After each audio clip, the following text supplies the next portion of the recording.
Welcome to the R.E.I. Diamonds Show with Dan Breslin, your source for real estate investment jewels of wisdom.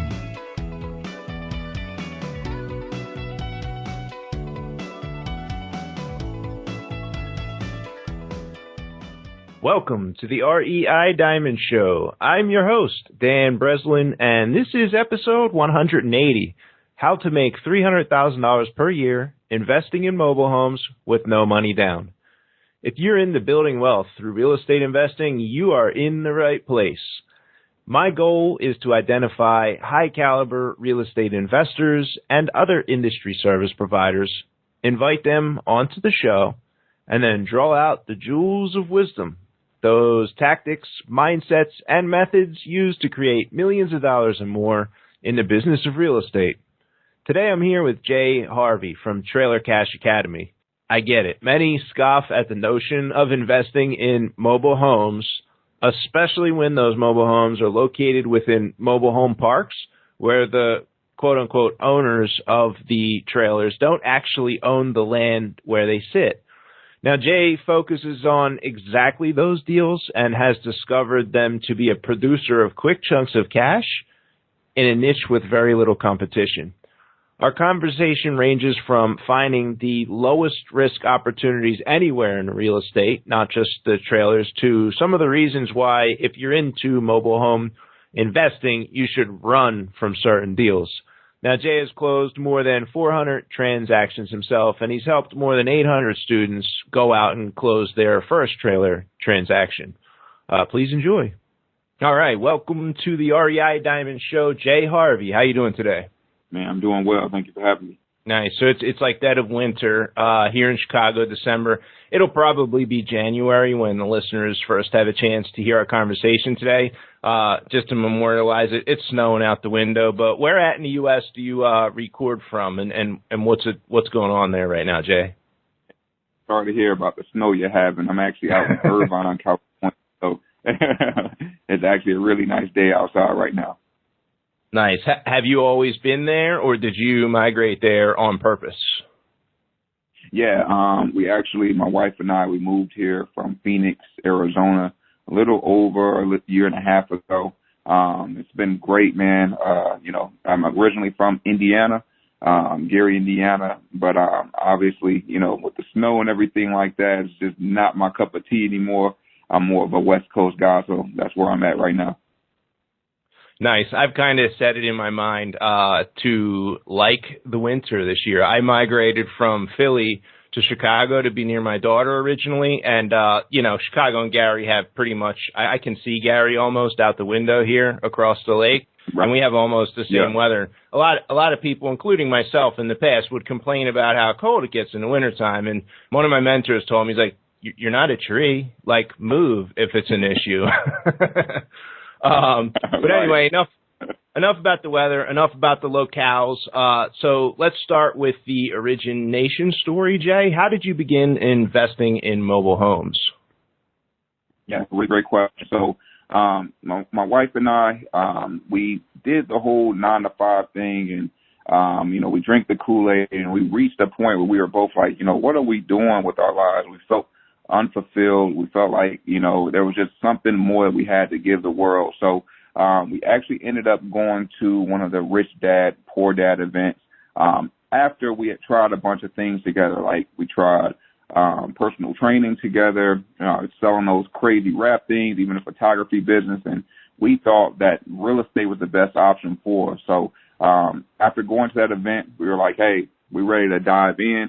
My wife and I were action takers, so that's what we did. We dove right into real estate, and unfortunately, things didn't go our way right out the gate. So we lost about $90,000 on our first couple of deals. Oof. First deal was one of the shady mentors, took about $30,000 from us, and then our second deal, we were in a burnout home. This home had no roof, no doors, no windows. We decided to still go inside of it anyway, and $60,000 was invested into that home, and it took us over 15 months just to get that money back, return of our investment. So we're broke, we're out of cash, and we're like, hey, we still have to continue to push forward because we can continue to sit here and just mope, and talk about all the negatives going on, or we can learn our way out of it. I was actually invited to a conference where there was an older gentleman talking about, mobile home investing. He said he was doing about $50,000 to $60,000 a month. He was only using $4,000 to $10,000 of his own money. And he explained this whole concept of mobile home investing. He said, hey, if you guys are newer in the real estate niche and you're skipping over this opportunity, you're doing yourself a disservice. This guy's like 85 years old. I'm like, if he's this old and he's making this much money, I know I can. So ran home, told Samera this information. At first she was like, hell no, mobile homes, trailer trash. I just don't see that helping us getting out of this hole. We got a lot of debt. Let's not wasting your time. But luckily, she was able to actually listen. We were able to take a bunch of time just learning about not just the opportunity with mobile home investing, but the affordable housing crisis going on in America and why the demand is so high. And long story short, up to this date, we've been able to close over 400 mobile home transactions and help over 800 students get involved with mobile home investing so they can help others find affordable homes as well. Nice. So you brought something up which was kind of a side note and a tangent, but I think if anybody listening was kind of like newer in the business right now who's listening, and we get a lot of people, Jay, on our show who listen in for the experience, right? We focus on a lot of high level, quick, numbers this, strategy that, and it's definitely not like geared toward the newer investor, but the newer investor still tunes in and learns a lot here on the show. And one of the things that took me, years to figure out, and something that you probably figured out on that burnout, is like selection of the early deals in your experience. If there's one word, if there's one, word I would give to a friend or family member who was brand new in the business, knowing what I know now, I would say be very careful with the first house you're going to go out, buy, fix, and sell, right? So like picking your first rehab or even first couple rehabs, regardless of what we see on HGTV about these huge whole gut renovations and everything, like you're going to want to pick something that's more of like a paint and carpet to kind of dip your toe in the water, unless you're already running a contracting business and you're well aware of the costs. I lost $100,000 on a recent deal.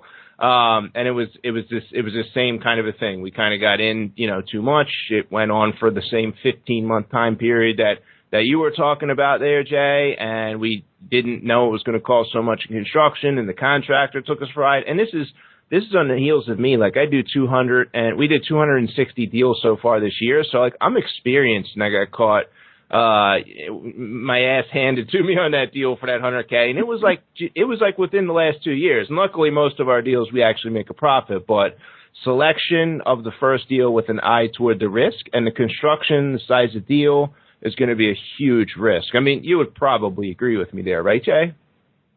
Absolutely, man.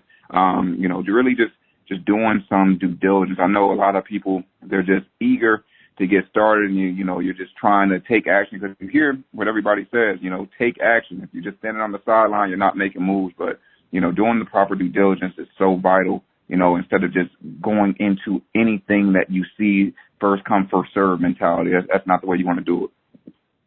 Yeah, and in the beginning, I don't know. I mean, I'm sure you relate. We don't have to spend too much time on it, but I remember like the deals were just so rare. Like I wasn't on wholesalers' email list. I tried to go on the MLS and find a deal, and it's like you can barely even find a deal that like needs a renovation with a reasonable price. And the first time you see something, maybe that needs a ton of renovation and it looks like super cheap. Sometimes that can be blinding for the newer or the experienced investor. Like I know investors who've been into business 8, 9, 10, 15 years, and they do a deal just like the one you described. So it's not necessarily, strictly for the newcomer to take an unreasonable risk. But anyway, while we're on the risk topic here, Jay, let's do a transition. So you put 60 G's in construction into this burned out shell. You take this risk. We don't have to talk about whether you made money, lost money. You obviously didn't find your path in doing deals in that method, risking that kind of money. And you hear this 85-year-old gentleman tell you about $4,000 of his own money per month, and he's bringing in $50,000 to $60,000. So I'm doing the math, and I'm saying, okay, I risk $4,000 and make $50,000, or I risk $60,000 in 15 months, and you can see where I'm going with that. But can you talk about how you maybe recognize that risk and then exactly what the $4,000 is invested in each month as kind of a segue into the mobile home investments business? Yeah, for sure. So, and the great thing about mobile home investing and what I learned from him is really most of the deals he was doing at the time and how he was able to scale up is focusing on the no money deals. The no money strategy. So when we're talking about wholesaling, we're talking about brokering homes. However, there are some times where you're going in and you're fix and flipping these homes. So when he's talking about the $4,000 that he used, he's talking about the $4,000 he used to acquire the property as well as fix them up. When it comes to risk, the only thing that you're risking when you're, doing the no money strategies, of course, you're just risking your time. Since we don't have a lot of money involved, no money involved in those, that's perfect, especially for the newcomer. But, you could risk a lot of time, wasting your time with the wrong sellers or tire kickers with buyers. In terms of fix and flipping, however, and buy and holding, there's a ton of risk you take on. So most of the homes that we purchase, we're purchasing these homes for way under $10,000, usually under $5,000. And because this isn't single family homes, we don't need to bring these homes to that HGTV standard you were talking about. What we're mainly doing is just focusing on the cosmetic issues. Then our buyer is coming in, fixing up the home to their standard. However, there are some risks. If you don't really know what you're doing, if you don't have a proper idea of what your buyers want and need, you take on risk of holding on to that home. While you have that home on those fix and flips and those buy and holds, you are responsible for the lot rent. Also, with handyman, if you don't really properly vet them out, this is one of your first few deals. You could risk getting screwed by a couple of handyman paying way more money than you have to pay. Also, of course, is your time. We see a lot of new mobile home investors, even some individuals that have flip some single family homes, go into the mobile home side and waste just a lot of time fixing up the home and then having to just sit there and wait on the market because they didn't necessarily vet out the park or the home itself. And then the last thing is just you risk your name because the mobile home investing niche, it is smaller. Your name gets around really quick. So if you're doing things, if you don't know what you're doing, especially with these park managers that are vital to your success and they see that, and that home is just sitting there, you risk jeopardizing some crucial relationships you need to get more homes in your portfolio. Nice. Can we go through an example of maybe a recent deal where we talk about how much to acquire, how much maybe your cleanup was, and then what was your selling strategy? Did somebody pay cash or did you end up holding paper on that? What were the particulars of a recent deal, Jay? Yeah, I'll just talk about a recent deal one of our students just did. This actually just happened. He closed it out yesterday. So he was in this deal for a total of 5 days from beginning to end. He found this home. This was a one-bedroom, one-bathroom park model home. He got inside of it for $3,000. The seller, this is in a 55-plus community. A seller's parents, it was one of them, they moved out, and the other one had recently just passed away. So the one that moved out was moving in to stay with her. She's like, hey, I got to get this out of my name. I just can't afford it anymore. The home was in great condition. It was in a really great park. And her main thing is just getting her parent out of that lot rent. So our student ended up cashing her out at $3,000. And the home was in such great condition. A lot of the buyers that we had coming in, they were like, hey, I want to buy this home, but I want to move it to my own park. I want to move it out of that park because I'm getting it for such a low price.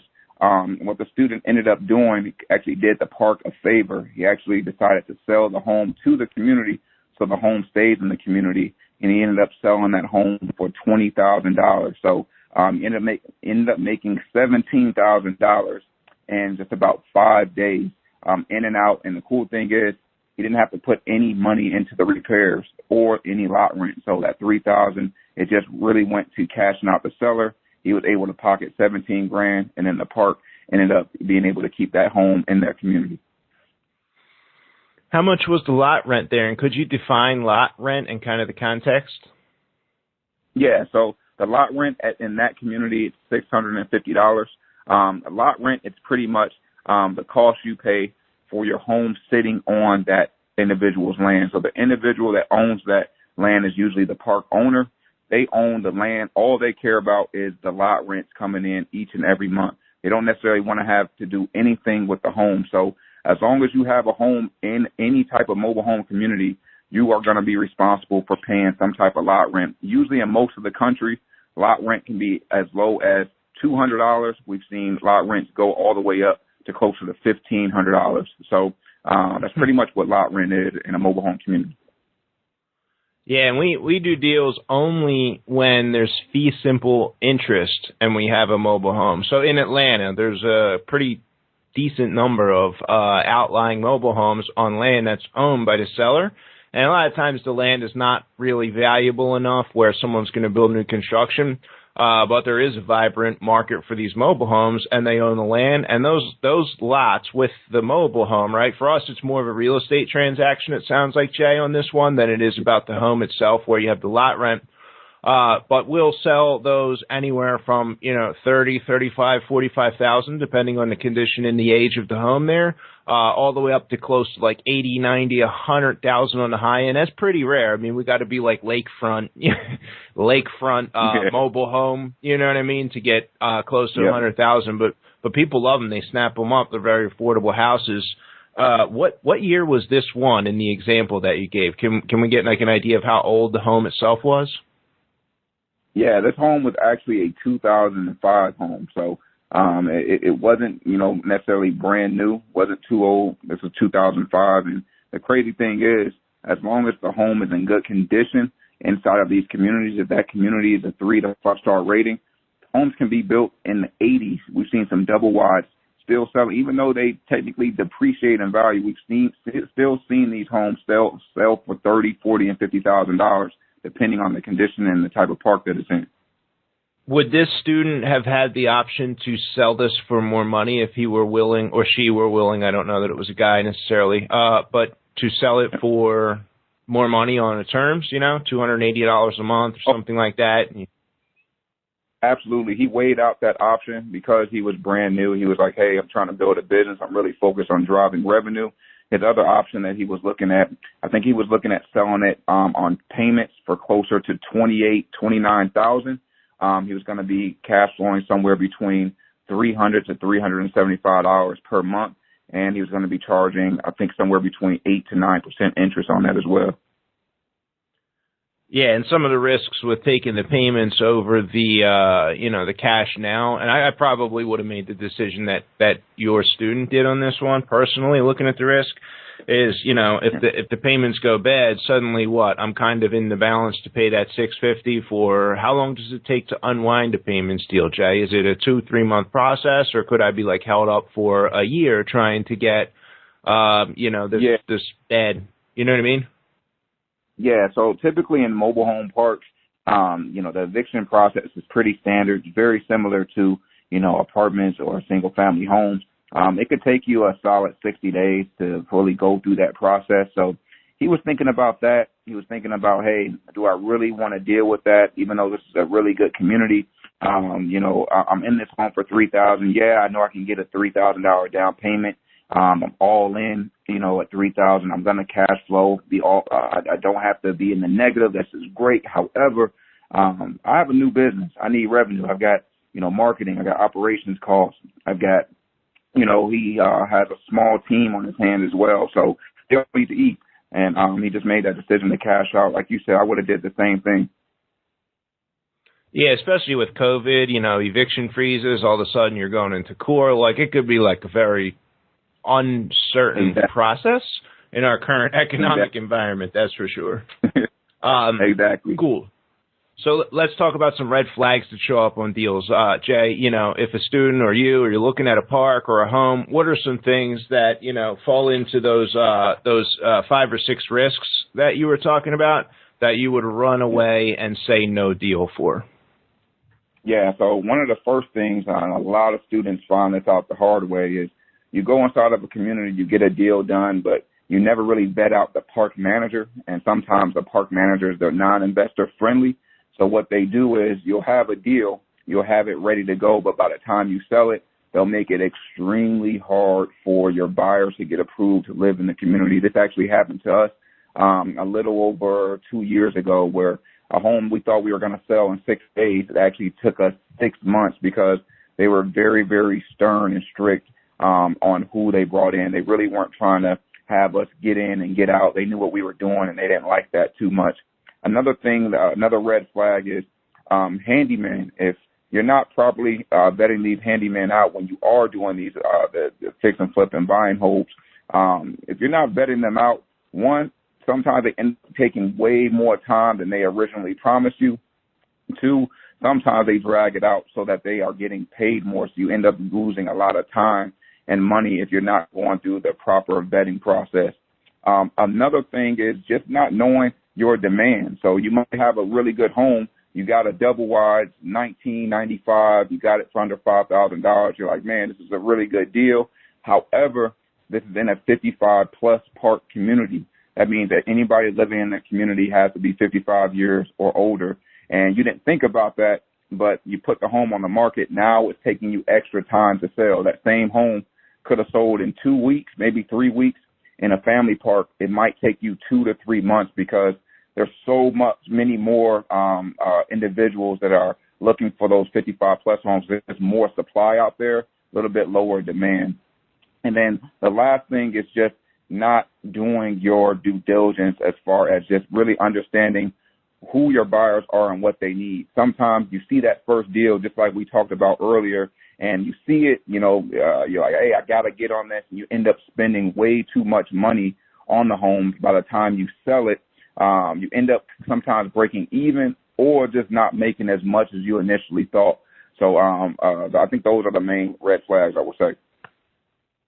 Nice. So let's talk mobile home investment markets. First, we'll talk about location, and then maybe we'll talk about demand too. So like as far as location, what states are you currently doing business? How are you maybe finding these mobile home parks? Are there states in the U.S. that are like you're not finding very many parks to do business in? Or are there states maybe on the flip side that are like very favorable and seem to have a lot of mobile homes to, a larger market, let's say? Yeah, we've seen a lot of success from us as well as our students in the Southeast territory. We're talking like Florida, Georgia, North Carolina, South Carolina, all throughout the Midwest. Some of our favorite states to invest in is Indiana as well as Michigan. And then out on the East Coast, we've seen, obviously in New York, Rhode Island, states like that, there's not many opportunities. You're going to have to go somewhere like Connecticut or New Jersey. But in the Southwest, Nevada, New Mexico, Texas, and out in the West Coast, California, we've seen a ton of opportunity. Now, I will say in places like, Los Angeles or even near closer to San Francisco, you're going to see a lot of those mobile homes that are going for, 6, sometimes even 7 figures. We've seen $1 million homes, mobile homes for sale in LA. However, I will say that, when you look at those homes, that same $1 million mobile home, you'll also see single family homes going for 10, 15, 20,000. $20 million. Now, yes, that price is high. We're talking about it. That price is very high, but in the big scheme of things, it's still affordable to what else is on the market when you talk about single family homes. So I will say in those markets, most of our students are working on like broker type deals or wholesale deals where we're still finding buyers. There's still a need for those homes. There's still a demand for those homes. It's just now they're not as quick. We usually have to get that buyer some sort of financing set up. So students are still able to do deals. But the hottest markets that we've seen are in the states of Texas, Arizona, Georgia, Florida, Virginia, Indiana, Illinois, and I would have to say Mississippi, Louisiana, and Tennessee. Those have been the hottest states by far. Nice. And as we talk demand, is there a way for students, maybe they're in these locations, I assume you'd kind of have to go out there and look at these properties yourself. Maybe, I don't know, can you do these virtual, or is it best to kind of do this in the market where you're located? That's a really great question. So you can do these deals virtually. We say do the deal yourself first and foremost. Go through it a couple of times from beginning to end so that when you are bringing on help, whether you're hiring on some type of, a contractor that you're working with, or you're going to be JVing with a individual that in a network. Make sure you understand what the process is yourself. Now, we always say when you are looking to partner, it's going to be better if you're part of some type of networking group where you have seen people that understand the same blueprint that you're learning. I think I lost the question there, but what I'm trying to say is make sure when you are doing the deals virtually, you actually understand what you're doing, and that person has some type of idea what blueprint you're talking about. Make sure you guys understanding the same thing from beginning to end, exit strategy to exit strategy for both of those. It sounds like, as far as the virtual, you still probably want somebody who can physically walk onto the park, walk around the park. Yep. Like, we're not doing this with Google Earth and, hey, send me some photos kind of a deal with the seller. No. Yeah. Got it. What we call just having somebody that's a boots on the ground. A lot of our deals we're doing virtually, but you want to have somebody, usually somebody that's newer, similar to a bird dog in real estate, somebody that's hungry, out in the field that you can kind of help coordinate either over the phone or over Zoom or something like that. You really need the boots on the ground to do all the groundwork. Yeah, that makes sense. And then as far as, the question was my fault. I went in two different directions there and it brought up this virtual thing I wanted to know about. But the demand. So how do we, right, I'm in Illinois, I'm in Chicago. How do I identify maybe the counties in Illinois where the market exists, or maybe I'm looking for the demand, or maybe I have to find out where the parks are first and then I can market to park owners and then figure out demand on specific parks? So there might be a couple questions there too. Great question. So one of the first things that we have all of our students do is there's a site out there.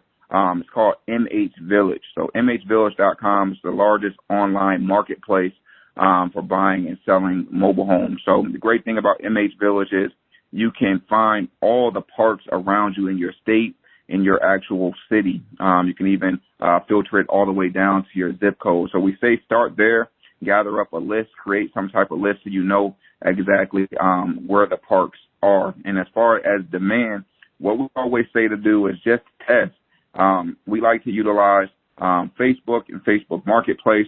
We like to just take homes, a double wide built in the 80s, a double wide built in the 90s, test it out, put it on the market, take a picture of a home in a mobile home park that you found in that list and just test it out, put it on the market, put it at a price point that you saw that homes are selling for on MH Village, maybe go a little bit lower, a little bit higher while you're testing just to figure out what the demand is. If you're getting a lot of responses on like a Facebook Marketplace or even an app like OfferUp or something like that, if there's demand, if you're getting a lot of hits, people inquiring about the home, that means, chances are once you actually find that real home, you're going to be able to sell it pretty quick. So we're running a phantom ad there. It's not a home we have under contract. We're just kind of like putting it out to the marketplace to see what we got. I assume we maybe put like 1XXX instead of 1927, like what they have in the actual MHVillage.com ad, right? Exactly. The phantom ads, they help a ton just to understand what your buyers want, and then it helps you be able to recognize deals. So when you're driving parks, let's just say one of the lowest hanging fruits is driving for dollars.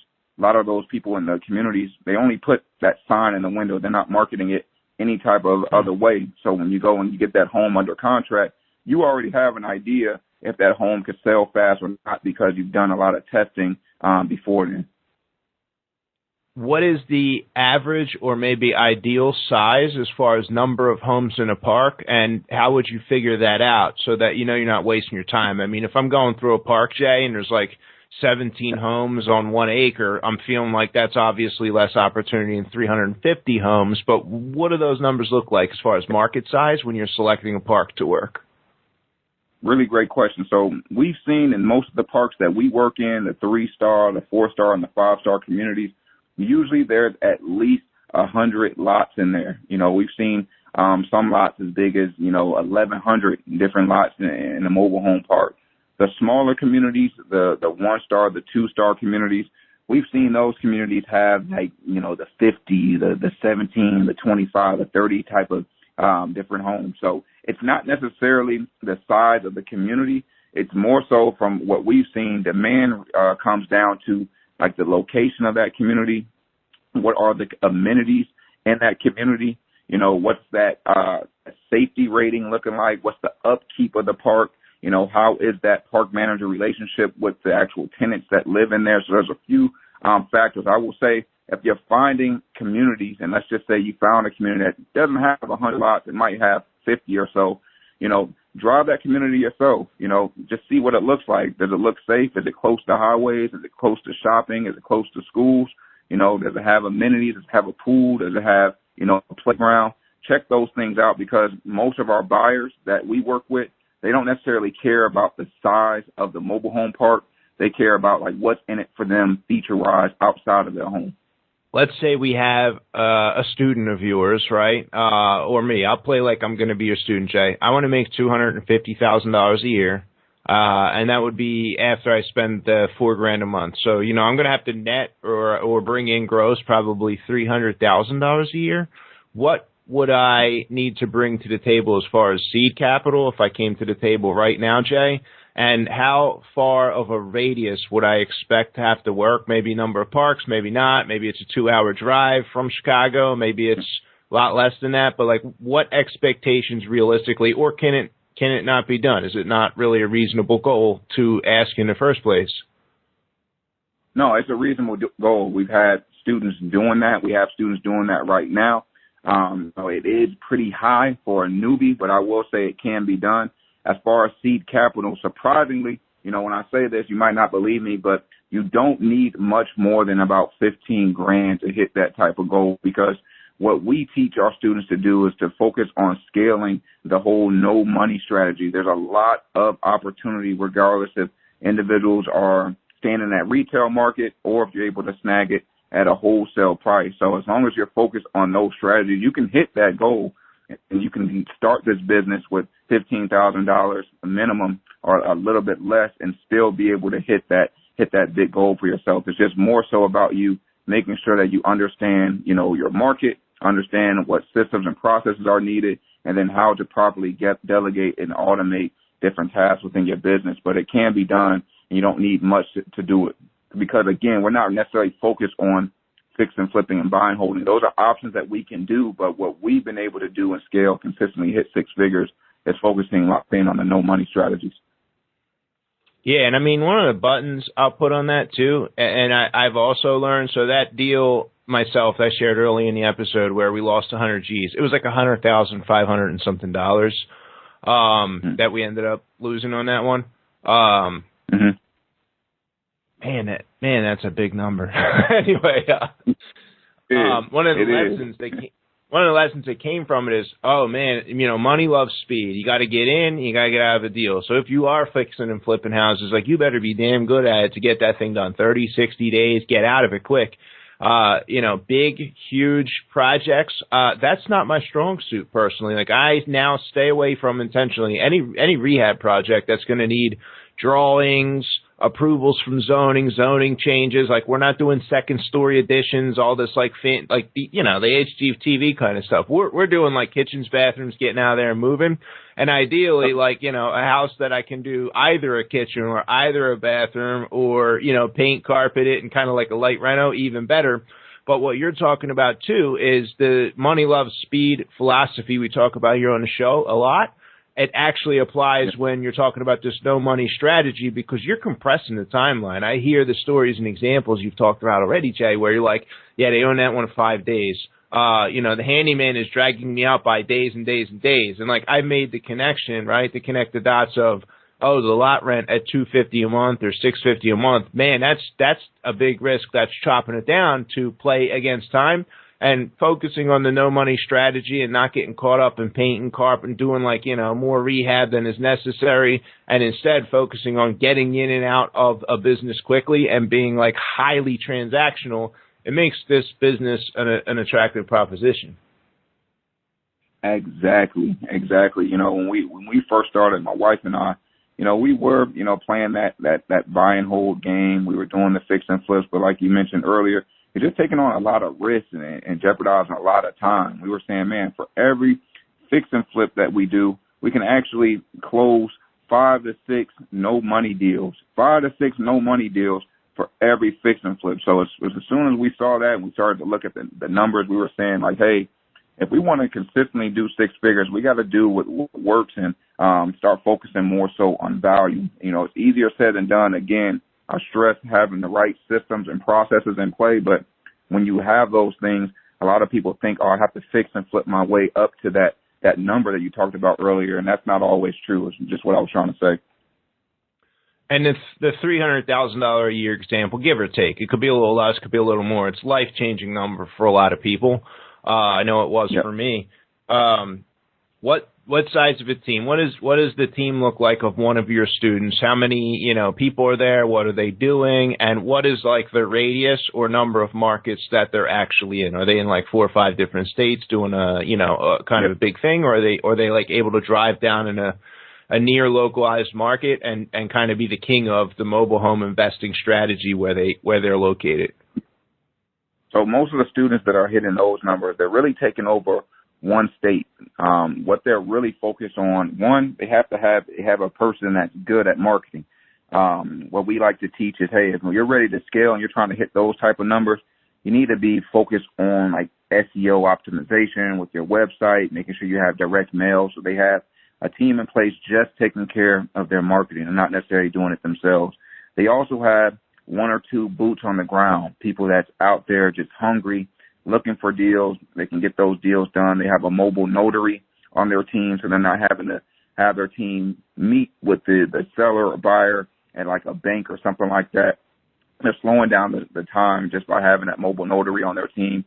And then just having a team on your side like Pat Live, somebody that can actually take these calls, get all the information that they need, and then having your assistant, usually somebody from the Philippines, able to follow up with them, set up those appointments so that your boots on the ground can do whatever they need to do to get the deal done. When you have that mobile notary, you're good to go. You have your marketing specialist constantly feeding you new leads. That's really all you need to get going. You can do this in one state as long as that state, has a decent amount of mobile home parking opportunities in it. Gotcha. Are the boots on the ground, are they typically driving like, we're up in Northwest Indiana and Gary, right? Are they going down to like Indianapolis on certain deals, or are they able to kind of like stay in that corner there where they're not having to drive more than maybe an hour? Yeah, usually those individuals are open to driving. So, we've seen some, end up driving up to 2 hours, if it's the right opportunity. So usually those individuals are the ones that, ready to go. They don't mind as long as the opportunity is there for them to make some money and they didn't have to generate the lead themselves. They'll go the extra mile to get that deal done. Yeah, and that's kind of the way our business works too. It's like, when you're rehabbing a house, and we've done rehabs that are 2 hours away, but the lower rehab where it's like a clean out, a paint and carpet kind of a thing, that's 2 hours away. Like we'll do that. Buy it 2 hours away and just resell it. Like we'll do that too. But if we are doing like the full-fledged rehab, we want to be, our radius is much more strict as a less the less transactional that our deal is, right? When it's not the no money down and it's a buy and sell like you're talking about.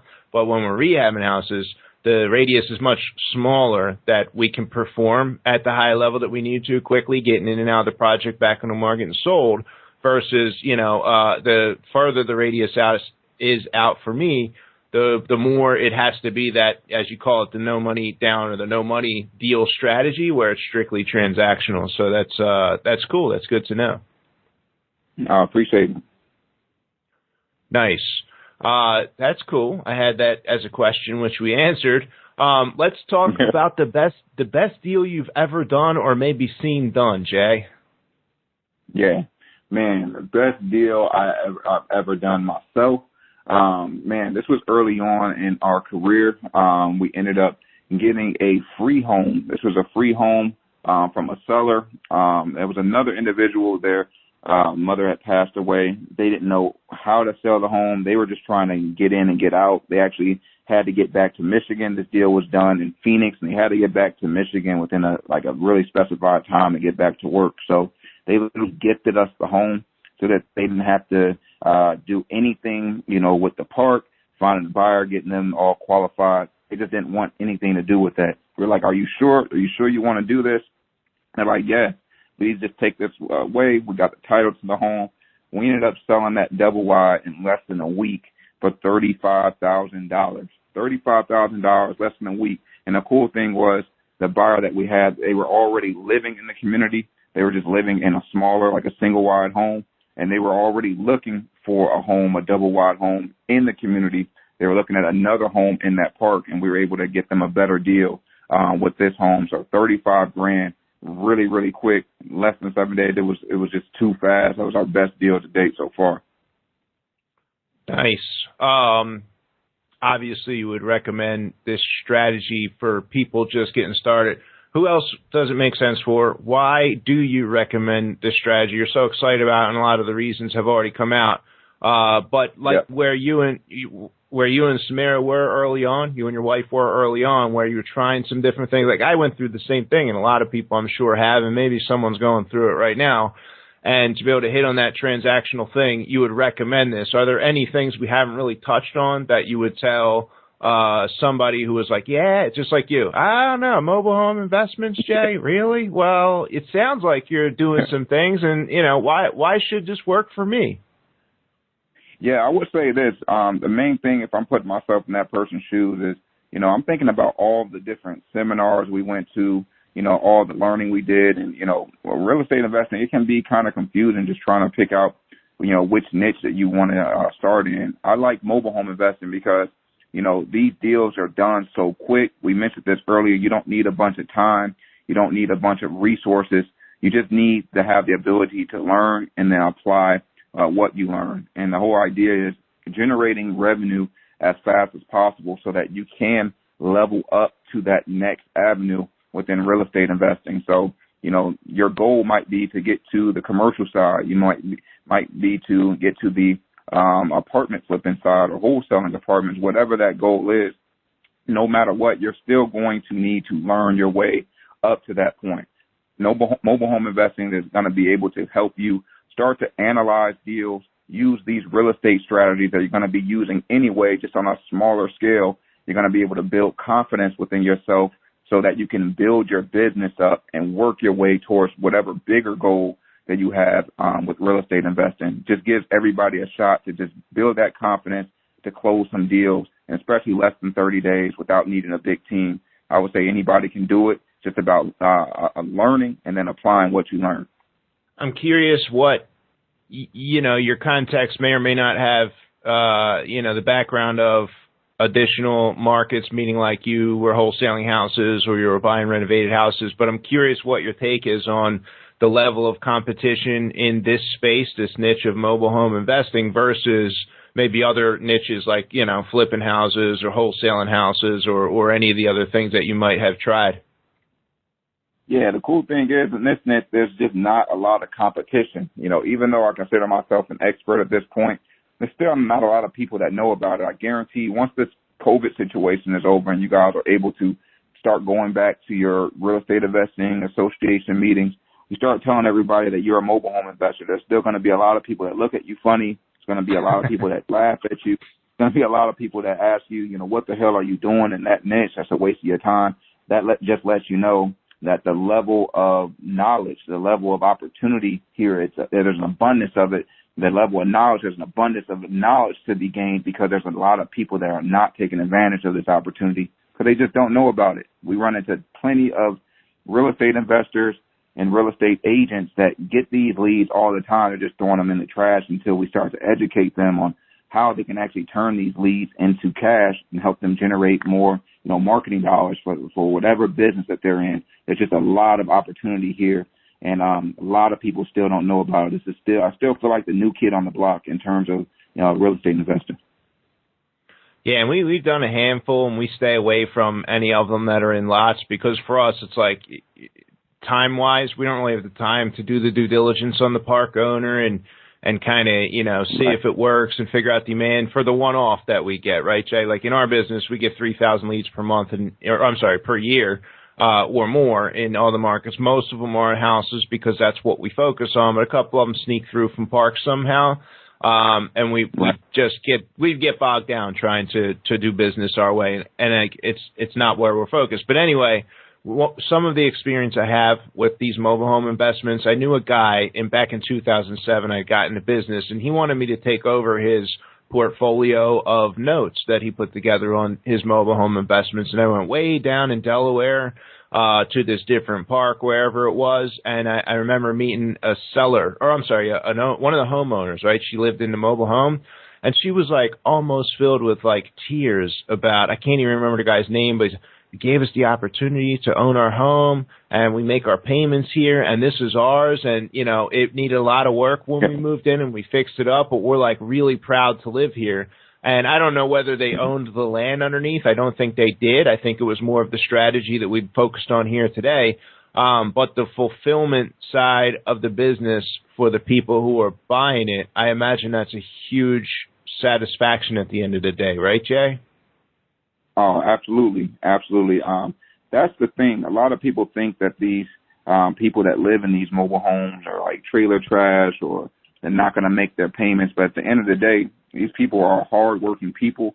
A lot of them simply just can't afford single family homes, or they're just trying to save some money up so that they can get into a single family home. But these people have a lot of pride of ownership. They might not own the land underneath the home, but man, they're looking at this home as an opportunity for themselves to live the American dream. They're not having to stay in an apartment. They don't have somebody above them or beneath them.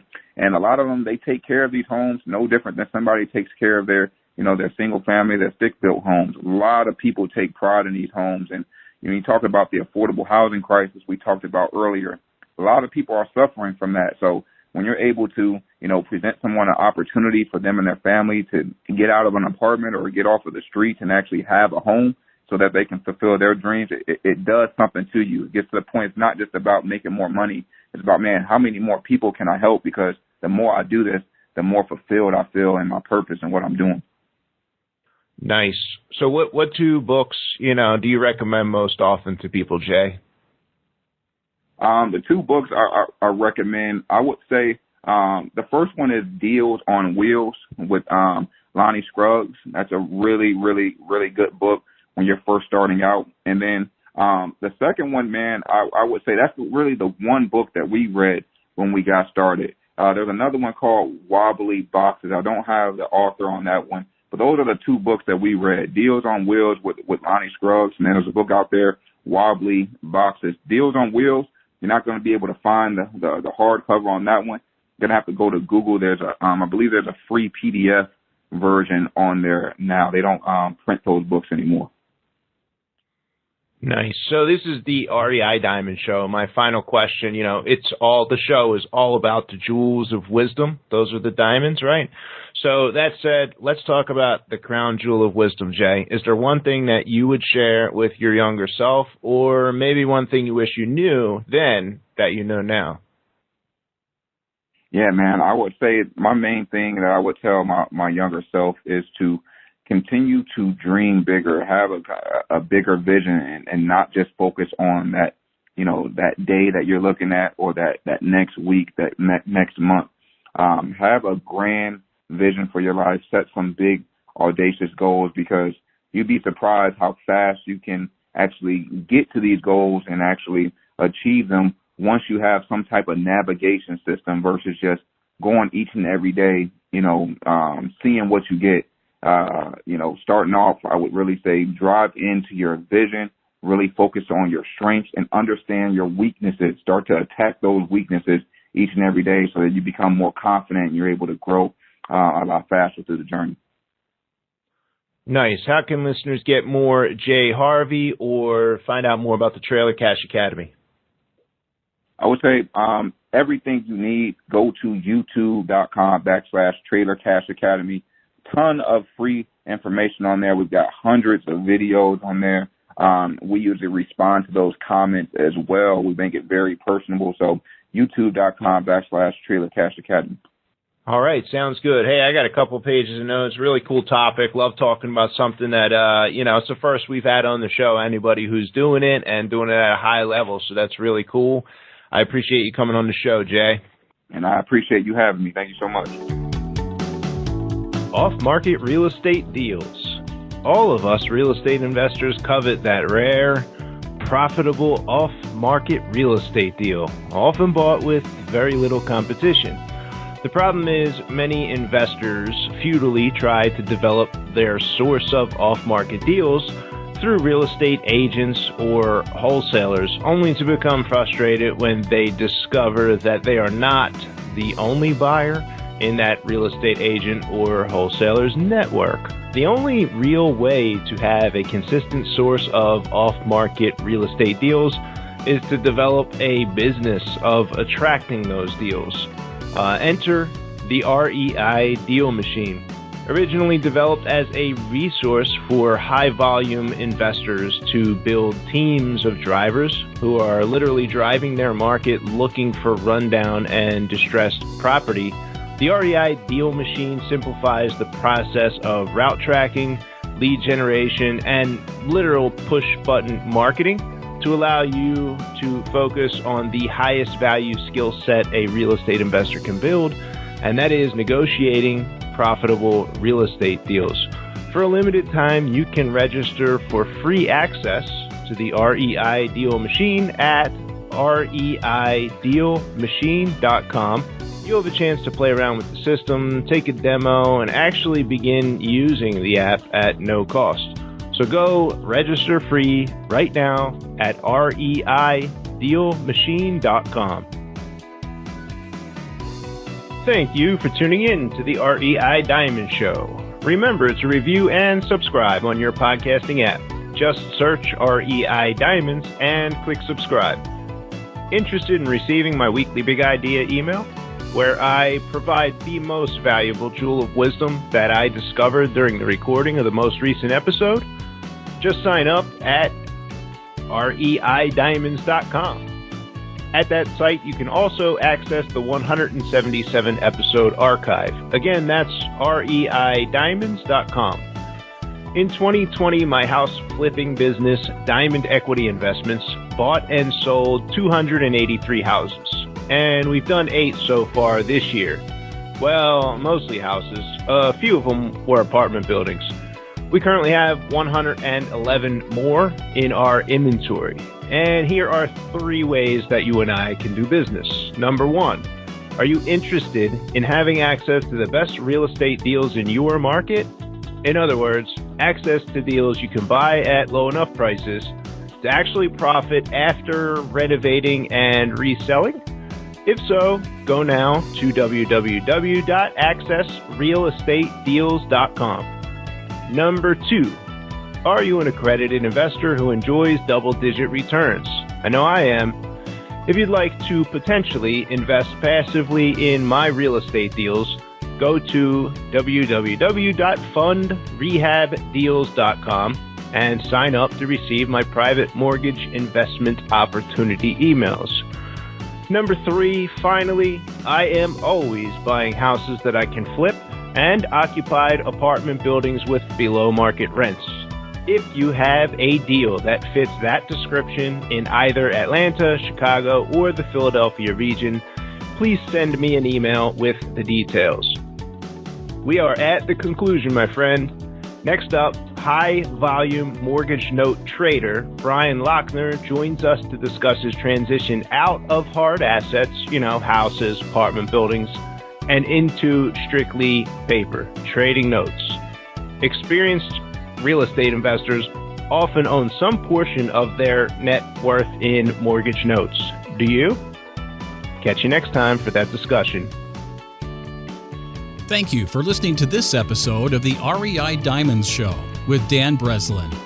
To receive email notifications of new weekly episodes, sign up at www.reidiamonds.com.